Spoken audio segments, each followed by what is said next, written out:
Salam alaikum Azoul, bonsoir. Deux journalistes, Saïd Bodor et Khalaf Ben Hadda, et un lanceur d'alerte, Nordin Tounsi, ont été arrêtés par des inconnus entre guillemets, qui se sont présentés comme des agents des services de sécurité. Un véritable kidnapping. Saïd Bodor a été enlevé à l'heure du ftor. Et depuis leur rapt, on ne sait rien d'eux. Nous savons seulement qu'ils ont été enlevés, pour ce qui est des journalistes Saïd Bodor et Khalaf Ben Hadda, après leur révélation sur l'affaire des 700 kilos de cocaïne saisis dans le port d'Oran. Nordin Tounsi, qui avait été pourtant relaxé par la justice au sujet de graves révélations qu'il avait faites sur le port d'Oran, a disparu lui aussi dans des circonstances similaires. 3 autres journalistes auraient été enlevés hier à Alger à 3 heures du matin, c'est-à-dire aujourd'hui à 3 heures du matin. L'information reste à confirmer, mais ces arrestations ont suscité la peur dans la profession. Plusieurs journalistes que j'ai invités à cette émission ont poliment décliné. L'un d'eux m'a dit qu'il ne pouvait participer parce qu'il ne voulait ni finir en prison ni au cimetière. Rien que ça. L'état de droit algérien, tel que l'a qualifié pompeusement l'actuel ministre de la Justice, continue donc, malgré toutes ses professions de foi sur la réconciliation nationale et l'état de droit, à tuer des journalistes, comme ce fut le cas de Mohamed Tamalt, et à les enlever de nuit, comme cela vient de se produire pour plusieurs d'entre eux. Et le plus grave est que cette sombre affaire de la cargaison de cocaïne semble être la conséquence d'un règlement de compte de grande intensité entre très grands barons du régime, voire entre clans du régime. C'est un peu comme un remake de l'affaire Zenjabil, un baron du trafic de kiff et de cocaïne qui avait révélé en 2006 que son patron était l'un des généraux-majors les plus importants du régime et que le réseau, son réseau, était truffé d'officiers supérieurs, de hauts responsables sécuritaires, de magistrats et de hauts fonctionnaires. Le même Zenjabil qui avait déclaré qu'une partie de l'argent du trafic servait à financer des groupes terroristes. L'article de Saïd Bodor sur Algérie Part, puis ses révélations ici même dans le top 3 d'Al Magharibiya, en direct et à une grande écoute, semblent avoir semé la panique dans le sérail. Pareil pour Khalaf Ben Hadda et Nordin Tounsi, dont les publications avaient laissé imaginer toute l'ampleur des trafics qui ont lieu dans ce port d'Oran, dont on ne sait qu'une infime partie. Panique à bord, donc, qui laisse augurer une guerre ouverte entre les principaux clans du régime, où les pratiques mafieuses semblent prendre le dessus sur toute autre considération. Le clan ciblé par le scandale semble avoir pris le taureau par les cornes et aurait commencé à circonscrire les dégâts en quelque sorte, en commençant par envoyer un signal très fort à la presse pour lui signifier que traiter de ce sujet pourrait valoir de très gros ennuis. L'enlèvement de Hadjoté Hamza, enlevé par des agents dits de sécurité, torturé très vraisemblablement et exécuté très certainement avant d'être rendu à sa famille dans un cercueil plombé, est encore dans tous les esprits. À plus forte raison que personne n'ignore dans ce pays que les professions de foi du ministre de la Justice sur l'état de droit ne sont que vaines paroles. Aujourd'hui. Maghreb émergent, urgent. Saïd Bodor, cofondateur du SAEP, interpellé avec un lanceur d'alerte à Oran. Par Linda Abou. Le Matin d'Algérie. Alerte. Le journaliste Saïd Bodor, arrêté par des policiers, révèle la LADDH par le bureau d'Oran de la LADDH. Casbah Tribune. Arrestation des journalistes Khalaf Ben Hadda et Saïd Bodor par la rédaction. Algérie, des journalistes enlevés par des inconnus. C'est le titre de notre émission d'aujourd'hui et pour en parler ici avec moi, Saïd Aknin, militant des droits de l'homme. Saïd, merci d'être avec nous. Merci Jamaldine pour l'invitation. Merci. Au téléphone depuis Alger, Salah Debbouz, avocat et président de la Ligue algérienne pour la défense des droits de l'homme. Merci Salah Debbouz d'être avec nous. C'est moi qui vous remercie. Et Faisal Mattawi, journaliste depuis Alger, qui est avec nous. Merci Faisal d'être des nôtres. Il n'est pas encore avec nous. Alors, nous allons commencer par Salah Debbouz. Alors, Salah Debbouz, vous avez donc fait part de ce qui se passe par le biais d'un communiqué, du moins votre bureau d'Oran. Essayez de nous dire un peu ce qu'il en est. Oui, hier, juste avant Ftor d'une demi-heure, Saïd m'avait contacté pour me dire qu'il est inquiet parce que des policiers en civil s'étaient présentés la veille chez lui à, je crois, 1h du matin.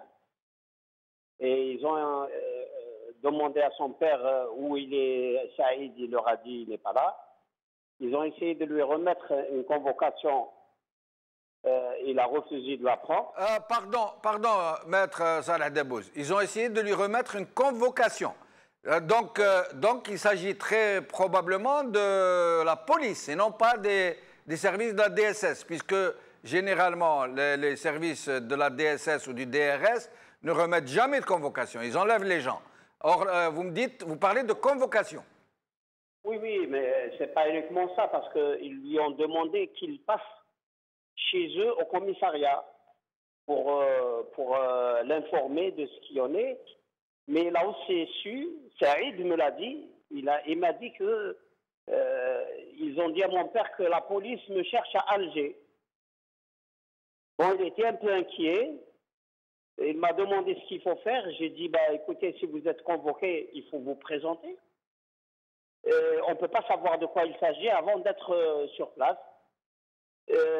C'est tout. Bon, après, j'ai vu le communiqué qui est tombé juste après le storm et qui dit que des agents civils se sont présentés devant le bureau de la ADDH où il se trouvait, à Oran. Et puis, ils l'ont embarqué, lui, et Tounsi Nordin, le lanceur d'alerte. Un petit moment après, je crois une demi-heure ou 3/4 d'heure après, une autre nouvelle est tombée pour me dire ils les ont menottés, ils les ont mis dans une voiture, ils les emmènent à Alger. Mais on n'a plus de nouvelles depuis. Mais si c'est la police, est-ce qu'ils ont le droit de les arrêter à Oran, de les emmener à Alger? Non, ils n'ont pas le droit de prendre des citoyens comme ça. C'est une compte.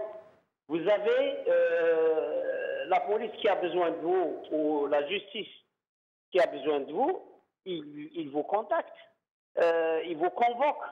Ou alors, la justice délivre un mandat d'amener. Le mandat d'amener, c'est quand vous refusez de répondre, c'est-à-dire vous êtes convoqué régulièrement et que vous refusez de vous y rendre. Donc là, ils peuvent délivrer un mandat d'amener et en ce moment-là, vous pouvez être entraîné de force. Mais vous n'êtes même pas convoqué. C'est une convocation qu'il voulait remettre à son père qui a refusé de la prendre. Donc, il n'avait qu'à l'envoyer par poste, envoyer un télégramme. Après, quand ils sont sûrs qu'il a reçu, il ne veut pas se présenter, en ce moment-là, ils informent le parquet. Et le parquet peut effectivement délivrer un mandat d'amener. Et pour ce qui est de Nordin, le lanceur d'alerte, qu'est-ce qui s'est passé? Il avait été relaxé, je crois, par la justice. Nordin a été jugé, je ne sais pas très bien l'accusation, est-ce que c'était diffamation ou dénonciation calamnieuse? Mais dans tous les cas, il a été relaxé par le tribunal d'Oran en première instance. Et donc, moi, je ne comprends pas du tout pourquoi ils les ont emmenés comme ça. C'est pas du tout normal. On sait très bien, maintenant, on a de très forts, on ne le sait pas très bien, on a des doutes que ça a certainement relation avec l'affaire de la cocaïne du port d'Oran, etc.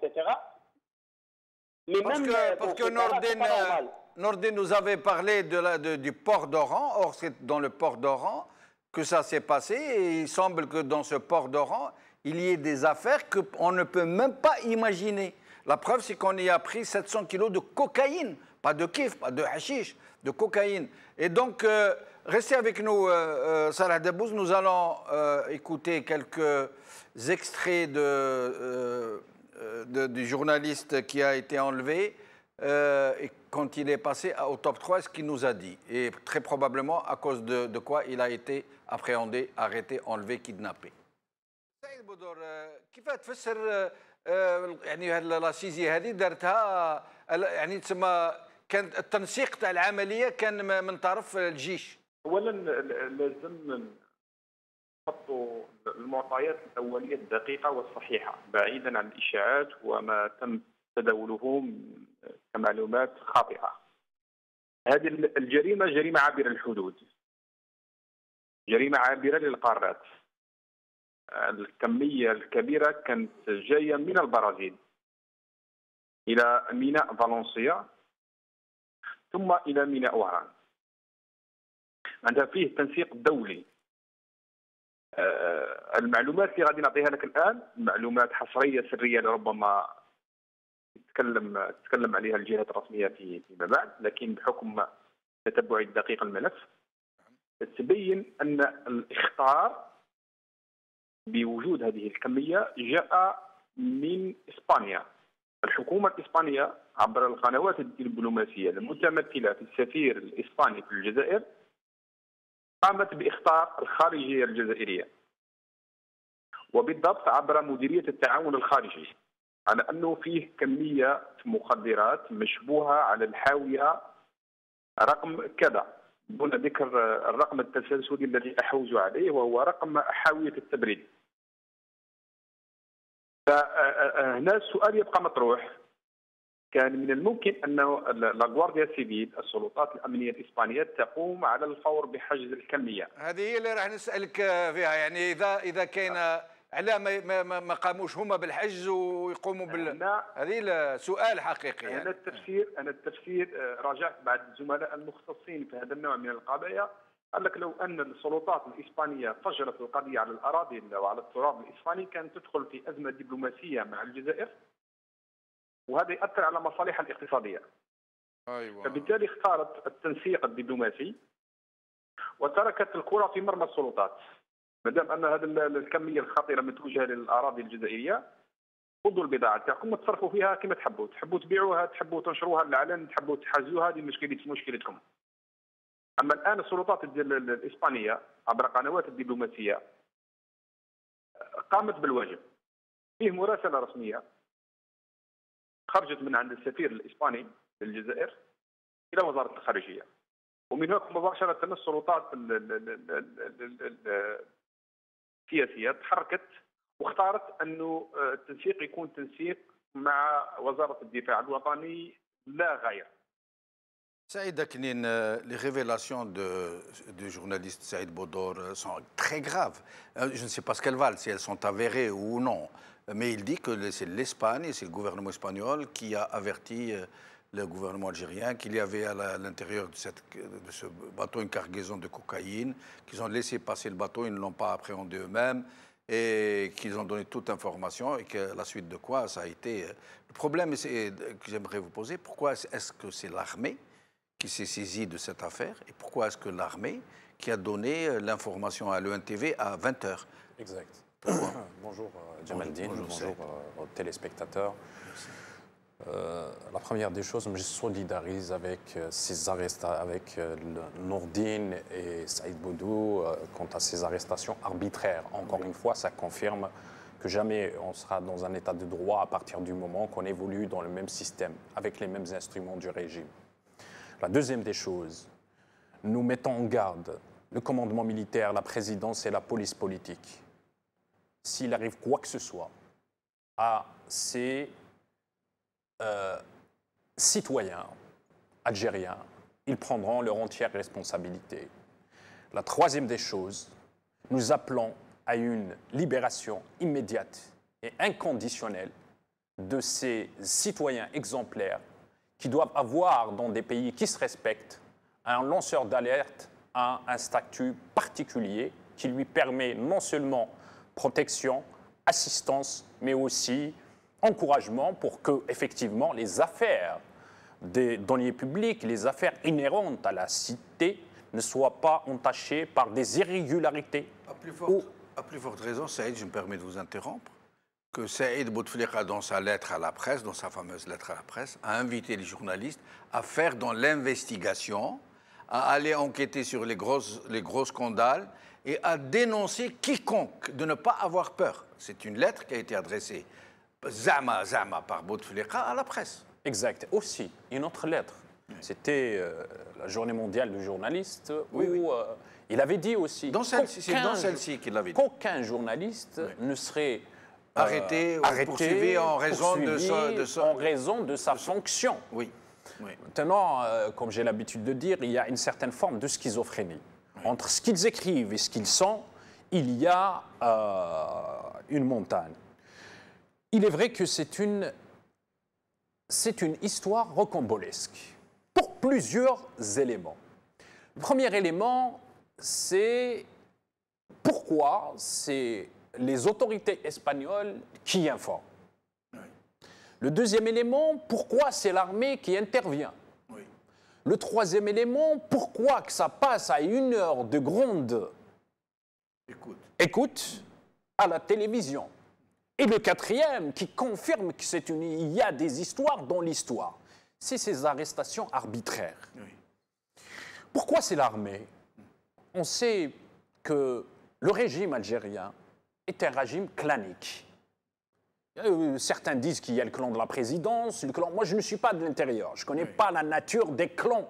Je ne maîtrise pas la cuisine intérieure. Elle est tellement nauséabonde que ça ne m'intéresse même pas de la maîtriser. Y compris quand on cherche, parfois on ne trouve pas parce qu'il y a des reconfigurations permanentes.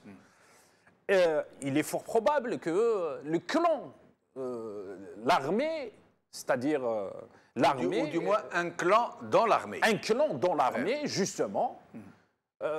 a voulu faire un coup spectaculaire pour pouvoir descendre à notre clan qui peut avoir des ramifications dans l'administration, dans la mafia, dans le terrorisme qui serait à la tête du trafic de kiff ou de cocaïne. Le cas de Zenjabil en 2006 est un cas édifiant.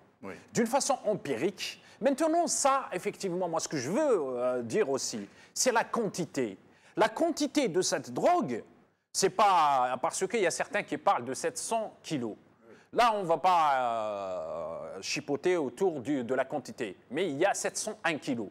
Il est fort probable, le 1, c'est une remise, c'est un cadeau du fournisseur. Oui, je ne sais pas. Maintenant, c'est au baron du régime de nous dire comment se fait-il, c'est 701. C'est pas 700 moins 1, c'est pas 700 plus 10. Mais entre-temps, il y a ce qui est absolument ahurissant, hallucinant, qui nous montre qu'on est bien en Algérie, dans ce régime, c'est que les 701 kilos, problème, c'est qu'il y a 45 kilos qui ont disparu. Après la saisie. Exact. 45 kilos. 45 kilos, il est fort probable que ce soit un petit cadeau. Un petit cadeau entre copains. تاع الريجيم والاخر والجنرال هذاك دي نص قنطار دي نص قنطار والعشيه نجيو عندك ونسنيفيو شويه c'est comme ça que ça parle il faut pas la valeur il l'utilise pas pour avoir des inspirations philosophiques tu vois parce qu'il y a l'absinthe à un certain moment qui était un peu une boisson qui la boisson du poète comme on dit. Maintenant les quantités, si maintenant le gramme il coûte 50 euros. Oui. Si on multiplie les 700 multipliés par 50, ça te fait 35 millions d'euros. Oui. Et au bas mot, les 35 millions d'euros, est-ce que c'est le petit peuple qui peut avoir les 35 millions d'euros? C'est-à-dire en une seule prise. Une seule prise. Ça veut dire... Et la seule prise, comment on peut avoir des assurances? Moi, j'essaie de me mettre dans la peau d'un voleur. Je ne peux pas voler 10 milliards la première fois. je dois procéder graduellement. Oui. C'est-à-dire, je vole 100 dinars, ensuite 1000 dinars, ensuite 3000 dinars, je sanctifie le parcours, je me sécurise, j'essaye d'avoir des complicités, je planifie, je fais une stratégie, et ainsi de suite. C'est-à-dire, ceux qui ont pu ramener les 700 kilos ont l'habitude. Ça veut dire que le port d'Oran servait depuis des années et ce qui expliquerait peut-être la présence de cocaïne partout en Algérie. Exactement. Et ça, cette drogue, c'est possible qu'elle soit une source de pouvoir et une ressource pour le pouvoir. Une source de pouvoir, c'est-à-dire pour pouvoir faire ça, il faut avoir un pouvoir. Il faut avoir des armes, il faut avoir... Si, c'est pas un petit jeu d'enfant, la drogue. L'administration, la gendarmerie, la douane, l'armée, donc tous les corps de l'État. Et puis sur le marché, pour vendre 700 kilos. Exact. Il faut, justement, c'est le rôle maintenant du dealer. Le dealer est utilisé parfois comme indicateur. Oui. D'où, justement, c'est pour cette raison que je dis la drogue est source de pouvoir. Oui. Il est utilisé par le pouvoir. C'est pour ça aussi que je dis la drogue en Algérie est une question politique. Mais ce n'est pas le cas dans les autres pays. La drogue n'est pas forcément, même dans des pays pervertis, on ne connaît pas de cas où les barons de la drogue, du trafic se trouvent... Dans l'Amérique latine, oui, voilà, en Amérique latine, absolument. Où il y a des accointances, oui. Mais il n'est pas à cacher qu'assez souvent, il y a des accointances entre le politique, le mafieux et le terrorisme. Mais là, on rentre directement dans la mafia, au point où on arrête des journalistes pour ne pas les laisser s'exprimer. Ceux qui ont arrêté les journalistes, ce sont ceux qui sont derrière ces 700 kilos de cocaïne. C'est le clan qui a été attaqué par l'armée. Les importateurs des 700 kilos, pour que je sois clair, net, bien précis, sans langue de bois, sans rien du tout.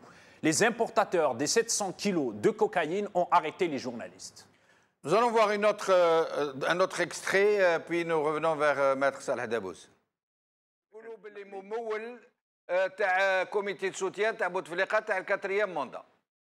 ما يهمنيش ان شاء الله حتى سيزيام موندا ما ندخلش في التفاصيل، المهم انت تعرف انه هاد الناس نعم يتسمع السن تاع عنده 40 سنه نعم هل في راس ماله 3000 مليار اضافه الى السلعه اللي قام بالاستيراد تاعها من اللحوم.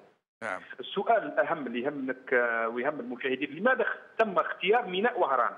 ما دام كان المستورد من العاصمه، لماذا لم يختار ميناء إباظة مثلا او ميناء العاصمه او مجنجل؟ انا نظن باللي ما ينجمش واحد يجيب من المره الاولى 700 كيلو كوكايين يكون مال في البورت تاع وهران. هذا جربوا عده مرات، يجيب 50 كيلو 40 كيلو 20 كيلو حتى نحصن المنطقه، ثم غامر في هذه. وانا نظن باللي موش هو وحده اللي كاين جهات من وراه لربما ما نقدروش حتى نتصوروها شكون.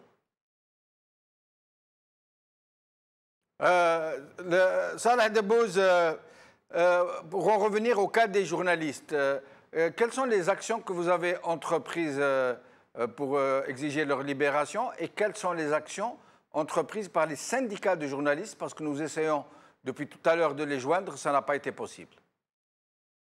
Alors, je ne sais pas pour les syndicats des journalistes, ce qu'ils ont fait ou ce qu'ils vont en faire.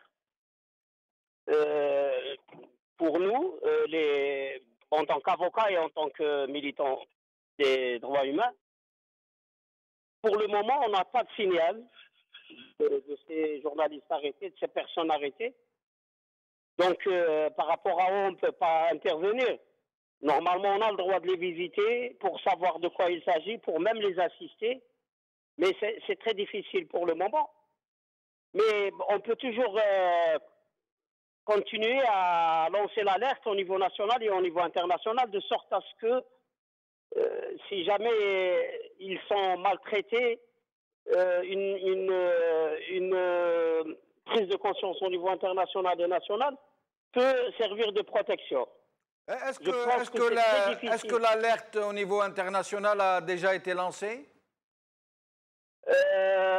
Pas que je le sache, mais on est en train de préparer pour saisir. Moi, personnellement, j'essaie de toucher Reporters sans frontières et quelques autres organisations, mais je n'ai pas encore de retour.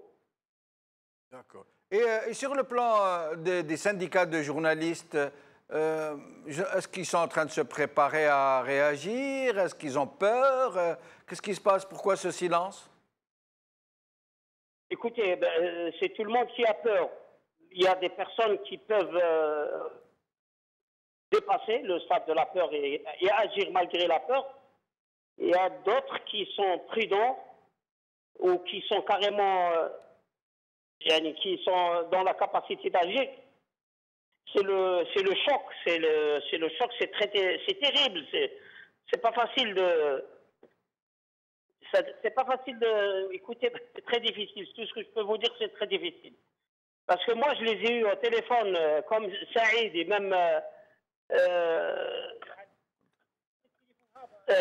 Alors, j'ai eu Saïd et Khalef.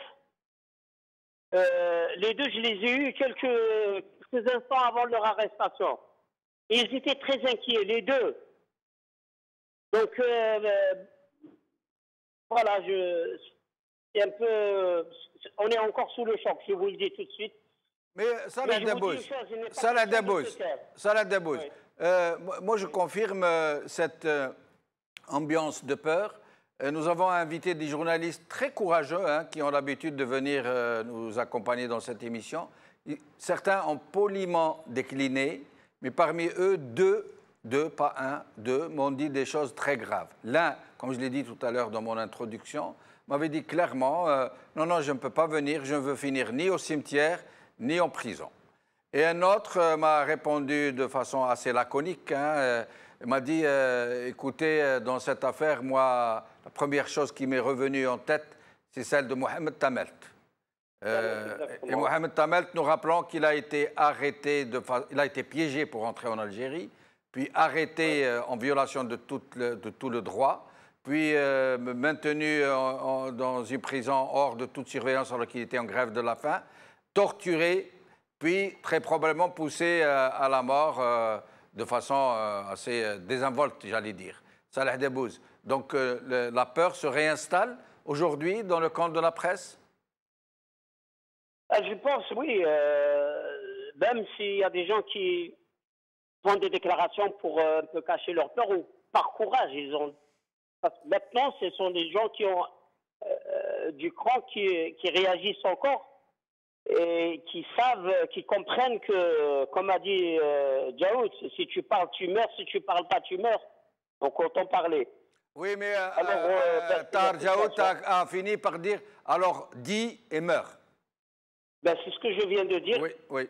En parler, même si après on mourra, mais de toute façon, tout le monde mourra un jour. Oui. Mais là, c'est le climat, c'est un climat d'incertitude, et c'est dans des situations pareilles qu'on comprend que nous avons un État faible qui n'apporte pas de garantie et qu'il pousse beaucoup de citoyens, dans le meilleur des cas, à se taire et à laisser faire. Et voilà le résultat d'un régime qui n'est pas cohérent et qui ne marche pas par des institutions. Je reviens à vous dans un instant, Salah Debbouz, pour vous demander de nous dire un peu ce que vous comptez faire, parce que les jours s'annoncent sombres en prévision des présidentielles. Les tensions vont s'exacerber, les conflits vont se durcir, peut-être même allons-nous aller vers de la violence. Et la violence, comme vous le savez, s'exprime toujours contre les plus faibles, contre les plus vulnérables. Donc je vous demanderai ce que vous comptez faire, vous, en tant que président d'une Ligue des droits de l'homme, de défense des droits de l'homme, et ce qu'il y a lieu de faire pour le reste de la société civile. Saïd Aknin, justement, on voit que les tensions sont en train de s'exacerber. Plus nous allons vers le jour fatidique des élections présidentielles, et plus les règlements de compte vont se multiplier. L'un d'eux est probablement celui-ci. D'après vous, qu'est-ce qui va se passer? Qu'est-ce qui risque de se passer? Il y a plusieurs hypothèses. Hier, il y avait un cabinet anglais qui, normalement, est spécialisé dans les questions sécuritaires et les questions d'armement. Cette fois-ci, il a fait un rapport concernant l'Algérie où ils disent explicitement que plus le temps, c'est-à-dire, j'aime bien une métaphore, plus on avance, plus le temps se contracte. Et plus les choses s'accélèrent.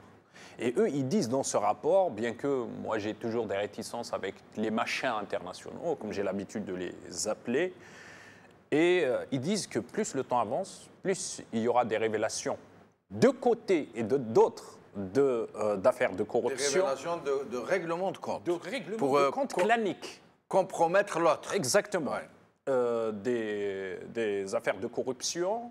Il y a risque à ce qu'il y ait des violences et des débordements claniquement contrôlés. Oui. C'est-à-dire c'est des clans qui vont pousser comme dans les années 90. Oui. Les massacres collectifs. Oui.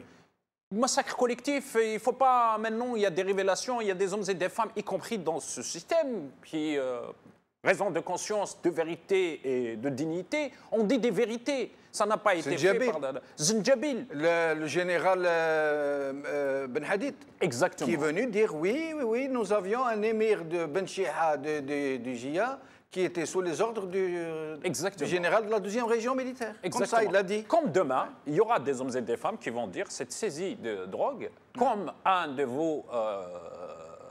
vos invités l'avait dit sur le plateau, les commanditaires de ces arrestations, c'est eux qui ont planifié l'importation de cette drogue. Il a raison. Oui. Le temps donne toujours raison à la raison. Maintenant, il y a risque aussi de provocation parce qu'on sait que tous les régimes despotiques se nourrissent dans la violence. Il y a risque à ce qu'on provoque l'émeute pour que par la suite on justifie la répression. Oui. Il y a risque à ce que j'ai vu des appels anonymes à des grèves.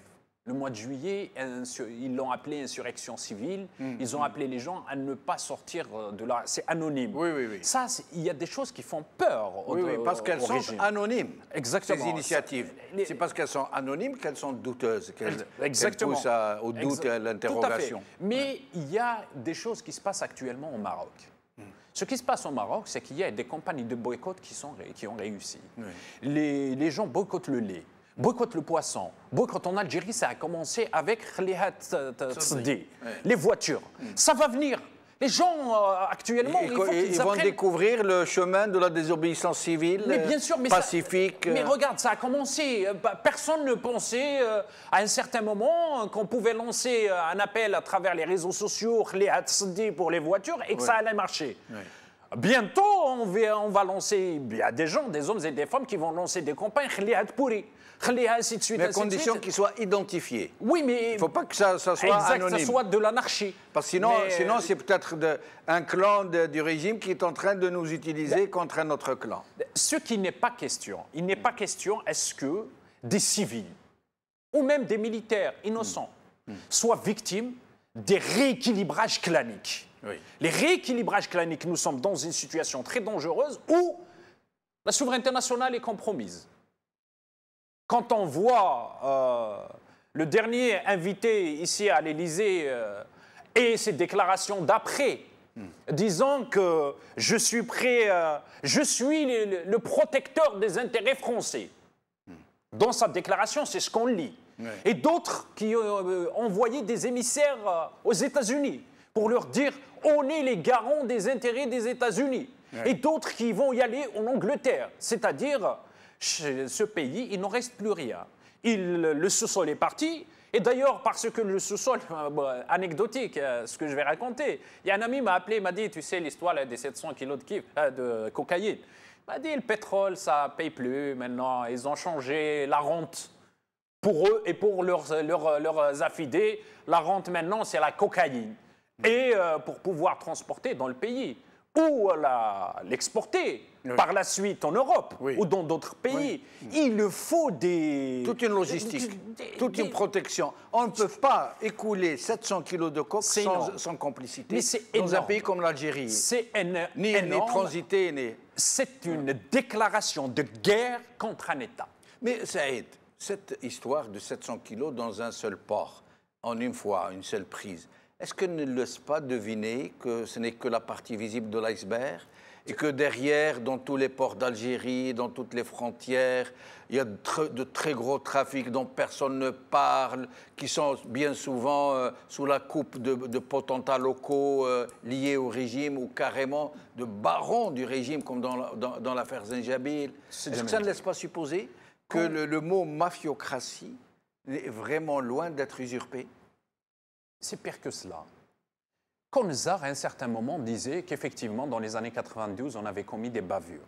Oui. Après des années durant où il disait qu'on avait raison, qu'il n'y avait aucune bavure, qu'il n'y avait aucune erreur de notre part. Oui. Je me suis dit, il faut quand même analyser ces propos. Et là, j'ai trouvé que des vérités admises, des vérités révélées, cachent bien de gros mensonges. Pour cacher de gros mensonges, il a fait cette déclaration. Et c'est la même chose avec cette histoire des 700 kilos de cocaïne. Ça prouve qu'il y a des trafics qui dépassent l'entendement, qui dépassent nos imaginations. Il y a des choses qui se passent avec lesquelles certains s'enrichissent. D'autres, comme j'ai dit... on va tout croire maintenant, qu'ils ont des affaires de pétrole qu'ils vendent directement et dont ils empochent les ventes directement. Oui, mais Malti l'a dit, ça. Hein? Malti a dit qu'il y a un trabando du pétrole. Du pétrole qui va directement dans les poches de certains. De certains. Donc maintenant, on va croire en tout ce qu'on nous raconte. Et là, c'est plus que la mafiocratie. Oui. Quand on déclare une guerre à un État, à un peuple, parce qu'avec ce genre d'acte, quand on assassine des civils, on arrête des journalistes contre le droit. On n'utilise même pas le droit pour ceux qui nous gargarisaient à un certain moment. État civil, le droit, état de droit. Il est où l'état des droits quand on arrête des journalistes? Je reviens à vous dans un moment pour vous demander de nous dire comment vous, en tant que société civile, vous envisagez de réagir pour venir en aide à ces journalistes qui viennent d'être enlevés. Salah Dabouz, en prévision de ce qui pourrait se passer, et aussi pour essayer de réagir à ces enlèvements de journalistes, de lanceurs d'alerte, qu'est-ce que vous envisagez de faire? Il faut de la solidarité, comme je l'ai dit, nationale, mais surtout au niveau international. Il y a des institutions onisiennes qui peuvent peser par leur influence. On a déjà testé ça et ça a apporté des résultats. Il faut de la détermination. Même si on a peur, il faut rester calme et serein et agir sur place et ne pas faire marche arrière. Et voilà, il est clair que c'est probablement une grande crise qui s'annonce. Si c'est le cas, il faut de la détermination et du calme. Moi, ce que je dirais, c'est qu'il faut être déterminé, calme. C'est-à-dire, même si on a peur, c'est normal. Mais il faut dépasser le stade de la peur et il faut savoir agir au bon moment. Et il faut aussi être solidaire. Il faut dépasser tous les clivages, toutes les divergences. Il faut rester solidaire et empêcher à ce qu'il y ait un chaos et à ce qu'il y ait un effondrement. Oui, mais voilà. Salah Dabouz, nous allons très certainement, j'aimerais me tromper, je ne joue pas au Cassandre de gaieté de cœur. Mais c'est plus qu'évident, c'est aveuglant que la situation va aller en s'aggravant. Plus nous allons approcher de l'échéance présidentielle et plus les choses vont se compliquer et tout peut arriver.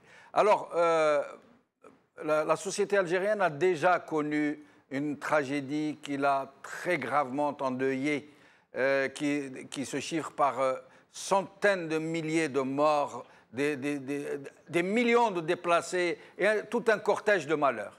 Alors, cette fois-ci, est-ce que vous ne pensez pas que ça ne doit plus nous arriver, que la société doit se prémunir, que des organismes comme le vôtre, des associations humanitaires de protection des droits de l'homme, toute la société civile doit se mobiliser maintenant, mais de façon organisée, concrète, créer une synergie pour résister et empêcher ces gens de nous mener à une autre tragédie?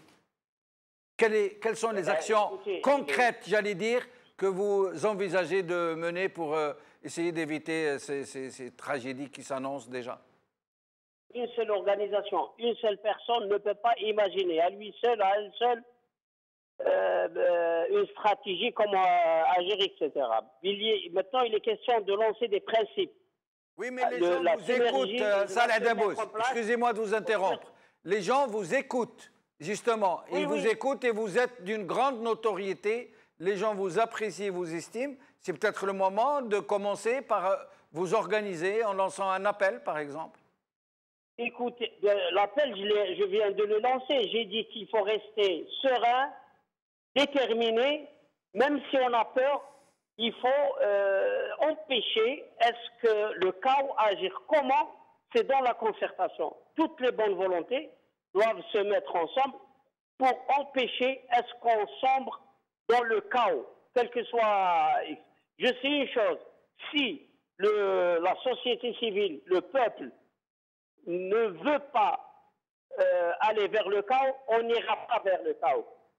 Et maintenant, il y les questions, c'est très difficile, on ne peut pas imaginer des actions tout de suite, mais on peut dire que, par principe, il faut rester solidaire, dépasser la peur, déterminé et serein pour empêcher pour empêcher le chaos tout simplement. Mais les élites de ce pays, Salah Dabbous, qui ne se manifestent pas à un moment aussi crucial, aussi annonciateur de troubles, elles vont se manifester quand? On ne sait pas maintenant, on n'a pas le choix, on va pas faire le diagnostic des mauvais points que nous avons. Il faut faire avec ce qu'on a. Nous avons de bonnes intentions. Il y a des gens qui peuvent s'être trompés dans l'analyse, mais qui sont de bonne foi. Maintenant, il risque d'avoir le feu. Il faut rester calme, serein, solidaire, réunir les efforts et empêcher le chaos. Voilà, moi, je dis ça.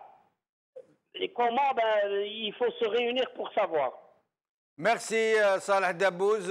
Au plaisir de vous revoir. Tenez-nous au courant de ce qui se passe et n'hésitez surtout pas à nous alerter en cas de besoin. Merci à vous. Merci. Saïd Akinine, même question. Vous, donc, qui êtes dans la société civile, qui êtes conscient, on en a discuté en privé, vous et moi, que l'heure est grave, qu'elle est vraiment grave. Mais il ne suffit pas de faire les constats, il faut aller au-devant, essayer de prévenir ce qui pourrait arriver. Vous-même, en tant que société civile, en tant que lanceur d'alerte, en tant qu'intellectuel sur le terrain, vous et vos amis, qu'est-ce que vous comptez entreprendre? Vous savez, Jamel-Din, nous, je me rappelle, le premier écrit que nous avons rendu public, moi et mes amis, c'était pour une dissidence des consciences. Je reste toujours dans cette démarche pacifique, dans cette conscientisation de la société, non pas en me disant que je suis le détenteur de la conscience, mais en disant que tous ensemble, en construisant les synergies, comme vous l'avez dit tout à l'heure, avec la société civile, le monde associatif, les partis politiques, parce qu'assez souvent, nous avons jeté la pierre à tout le monde. Récemment, il y avait une initiative de ceux qui ont écrit. J'ai vu sur les réseaux sociaux que tout le monde critique, mais personne ne fait. Et si, juste un instant, on mettait nos égos de côté, parce qu'il y a un impératif, parce qu'il y a une situation qui risque d'emporter tout le monde, y compris elle va emporter tout le monde. Y compris les gens du régime. Mais tout le monde. Oui. Donc, dans cette situation, il faut un peu de raison, il faut un peu de sagesse, il faut un peu d'union et de solidarité pour qu'on s'en sorte. Comment? C'est simple. D'abord, apprendre à se parler, des horizons différents, d'idéologie. Ce n'est plus le temps de l'idéologie, ce n'est plus le temps du dogme, ce n'est plus le temps des différences, ce n'est pas le temps des désunions, ce n'est pas le temps de la haine. Aujourd'hui, c'est le temps de la compréhension, c'est le temps de l'unité, c'est le temps de l'analyse, c'est le temps, pour l'Algérie, ce n'est même pas le temps de la construction, c'est le temps du bon sens. Aujourd'hui, agir pour défendre ce qui est le plus cher, c'est la patrie, ça relève du bon sens quand on voit la situation où les tenants du régime, c'est des schizophrènes, c'est des malades. Ils peuvent provoquer une guerre. Ceux qui ont tué 200 000 morts, 200 000, et qui ont fait disparaître 20 000 personnes, et qui arrêtent au coup de cauchemar. Il y a certains, ils sont tellement malades, ils font un cauchemar, ils arrêtent quelqu'un.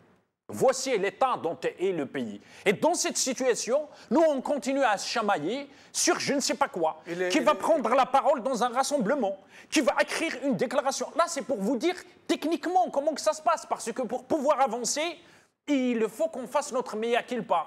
D'autres aussi se chamaillent autour des mots dans une déclaration. D'autres se chamaillent sur celui qui va aller présenter ou celui qui va mettre son nom sur une déclaration. Comme ça, il va être public, comme ça, il va être connu. Et on n'est pas sorti de l'auberge, là. En contrepartie, il y a des gens qui meurent. Il y a des jeux qui sont capturés. Quoi faire? Justement. Au-delà du constat, quoi faire? Non, j'ai fait le constat à deux niveaux. Le constat au niveau du régime, il est clair et la réalité, elle est plus amère que le constat. Il y a d'autres choses que, justement, y compris dans ceux qui veulent s'organiser, entre guillemets, l'opposition, ceux qui veulent la métamorphose, y compris eux, ne sont pas des prophètes et on peut les critiquer. Et moi, je me critique moi-même. Moi-même, j'ai fait ces erreurs où parfois, je me chamaillais avec les autres en leur disant « mais on ne va pas mettre dissidence, on va mettre métamorphose ». Alors que c'était pas ça l'essentiel. L'essentiel était ailleurs. Mais quand on fait son mea culpa, on veut avancer, qu'est-ce qu'il y a lieu de faire, effectivement? Libérer la parole. On doit se parler, y compris d'horizons différents. Et la deuxième des choses, on doit s'organiser, apprendre à s'organiser. La troisième des choses, réapprendre à se faire confiance. Comment s'organiser? Comment s'organiser? Regardez, je donne des exemples qui sont très simples. Il y a la Ligue algérienne de la défense des droits de l'homme. La Ligue algérienne de la défense des droits de l'homme, on peut adhérer. Il y a des partis politiques. Je cite des partis, il n'y a aucun problème aujourd'hui. Il y a Jil Jadid, il y a Nida Al-Watan, il y a le FFS, il y a le RCD, il y a le MDS, il y a le PT, il y a le PST. Tous ces partis-là, il est temps qu'ils apprennent à travailler ensemble. Et non pas traîner, je ne sais pas quoi, des conflits qui ne sont même pas les leurs. Il y a des conflits dans ces partis qui ne sont même pas ceux de la génération qui drive ces partis. Moi, je vais vous dire, voilà pourquoi la réaction n'arrive pas à se concrétiser, à se cristalliser. Venez de citer quelques partis. Je n'en citerai personne, aucun, pardon. Mais parmi ceux que vous avez cités, il y en a qui sont dans le giron du système. Il y en a qui sont au Parlement, qui sont en train de se goinfrer, qui ont collaboré, qui sont présentés à des élections truquées. Tout à fait. Donc, les gens, quand ils vous écoutent, quand vous leur demandez d'adhérer à ces partis, ils se disent si c'est ça la solution. Djamel-Din, dans toutes les structures, il y a des courants, il y a des constructions, des destructions, il y a des partisans de l'émancipation, il y a des conservateurs, il y a de tout. C'est vrai que nos partis n'arrivent pas aujourd'hui, mis à part un qui est dans le giron du pouvoir, qui a annoncé à grande pompe qu'il allait structurer un courant d'idées, n'arrive pas à s'organiser en courant d'idées. Et c'est les luttes claniques, les luttes pour la mangeoire, les luttes pour les intérêts individuels qui l'emportent sur les luttes d'idées. Et ça, c'est un constat véridique, réel. Et puis par la suite, on ne peut pas demander aux gens d'adhérer à de tels partis. Et puis par la suite, on prend des décisions. Résister. Moi, quand je parle, par exemple, de ces partis, je ne parle pas en tant que structure, en tant qu'organique, en tant qu'administratif. Je parle en tant que dynamique, je parle en tant que... Mais pourquoi ne pas adhérer au FLN alors? En tant que mémoire collective. Pourquoi ne pas adhérer au FLN? En tant que mémoire collective. En tant que mémoire collective, justement, arrachée, justement. C'est pas la même chose, le RCD, le RND, le FFS et le FLN. C'est pas la même chose. C'est pas la même chose. C'est pas la même chose. C'est pas la même chose si on veut. Mais dans l'ordre de l'efficacité et du résultat et de la sincérité, c'est la même chose. Djamel-Din. Il n'y a pas une grande différence. Djamel-Din, le discours. Il me semble que la base militante. Et là, moi, je m'adresse à la base militante, à ces militants du quotidien, à ces citoyens ordinaires, à ces enfants du peuple, à ces richesses populaires auxquelles je m'adresse. Les cadres, ils sont là-haut, eux, dans la majorité des cas, j'en connais, j'ai fréquenté ces structures, j'en connais. Ce qui les intéresse, ce n'est pas ce qui intéresse le peuple. Mais la base militante, justement, elle doit se cristalliser autour des organisations, comme la LADDH, comme d'autres partis qui ne sont pas dans ce que vous pouvez appeler. Pourquoi ne commencerait-on pas par les bases militantes de ces partis Tout à fait. dont nous avons des amis communs, vous et moi, Oui. parmi ces partis que vous avez cités. Exact. Nous avons de très grands amis. Oui. Pourquoi ne pas leur demander plutôt de se débarrasser de leur direction, de refondre leur parti, d'en faire des véritables partis d'avant-garde comme ils étaient avant, et d'en faire des rassemblements pour citoyens pour résister contre ce régime et éviter que le pays ne sombre à nouveau dans la tragédie? Si aujourd'hui, avec mes amis, on s'est organisé et nous comptons lancer un courant d'idées, les humanistes. Ce n'est pas parce que on a des ambitions, ce n'est pas parce que les structures actuellement telles qu'elles sont et leur cheminement, c'est des structures qui ont vécu la crise. Elles sont en train de reproduire les mêmes schémas de la crise. La paranoïa, le dénigrement, les luttes claniques. Et on a marre de tout ça.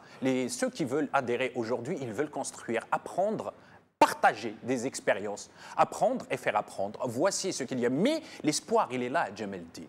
L'espoir est là quand on voit le mouvement des médecins. Est-ce qu'il y a des structures derrière? Quand on voit les mouvements des lycéens, le mouvement des enseignants... Les médecins sont en train de dire nous ne voulons pas faire de politique. Ils le disent. Ou alors ils écrivent une lettre au président lui demandant d'intervenir. Alors que c'est des médecins. Ils peuvent écrire, ils peuvent dire, mais ils essayent de faire. Et dans cette dynamique, dans ce temps, la dynamique en deux temps, c'est-à-dire le mouvement et le temps, ils sont en train de semer une conscience.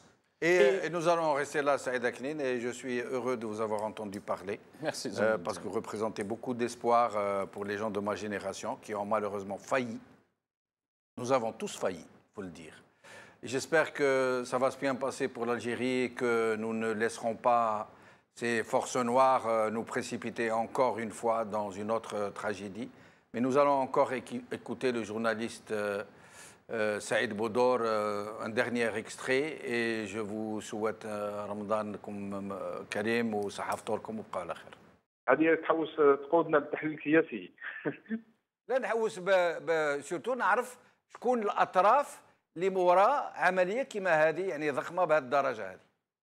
واضح انها اطراف نافذه في وزاره التجاره، نافذه في وزاره النقل والمجال النقل البحري، نافذه في اجهزه امنيه، لان كميه كبيره وكبيره جدا. ما تتخيلش انت انه 3000 مليار راس مال سلعه. نعم. بغض النظر عن النقل، بغض النظر عن الشبكات اللي تخدم في هذا المجال بتنوع اختصاصها في الميناء الجاف، في مركز العبور وغيرها منه. ما عندها هذه جريمه دوله، ما هي جريمه شخص. المتهم هذا كمال البوشي عنده 40 سنه، هذا راه شاب. وانت تظن هذه السلعه هذه كان متوجهه الى اوروبا، يعني كانت عبور برك ولا موجدينها المارشي ناسيونال يعني على حساب؟ باش نشرح لك التعاطي تاع الشباب مع الكوكايين اصبح مخيف جدا. ايوه، انا ما نشكش انها كانت موجهه للسوق المحليه.